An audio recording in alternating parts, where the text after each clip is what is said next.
Hello guys! Welcome back to my YouTube channel!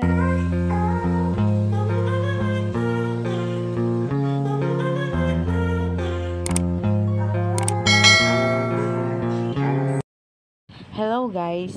Heto ang update sa kaarawan ni Dina Wong.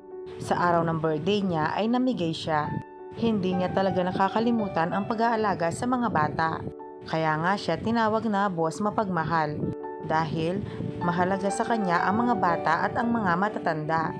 Imbes na siya ang bigyan ng regalo, mas gugustuhin niya pang mamigay sa mga bata. Sabi nga ni Dina, masaya siya sa kanyang ginagawa.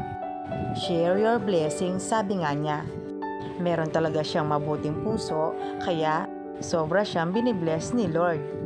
Ito ay nagsisilbing inspirasyon sa mga kabataan na tulad niya. Dahil sa ganyang edad, marami na siyang natulungan at business-minded pa siya. Ngayon nga ay magbubukas na naman siya ng isa niyang branch na Pares Mami. Nung nakaraan nga ay nagkaroon na siya ng branch ng kanyang Spikers Coffee House. Talagang successful si Dina Wong sa kanyang business.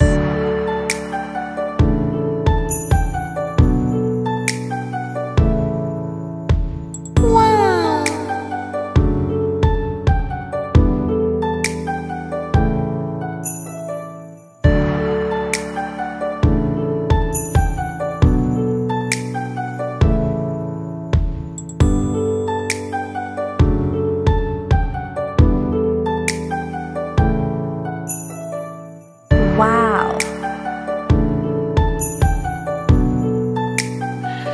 Sana all. So, ayun na nga guys. Kung nagustuhan mo ang video nito, huwag mo naman sanang kalimutang mag-like at mag-subscribe. At pakipindutin mo na din ang notification bell para lagi kang updated sa aking mga videos. Thank you! Bye!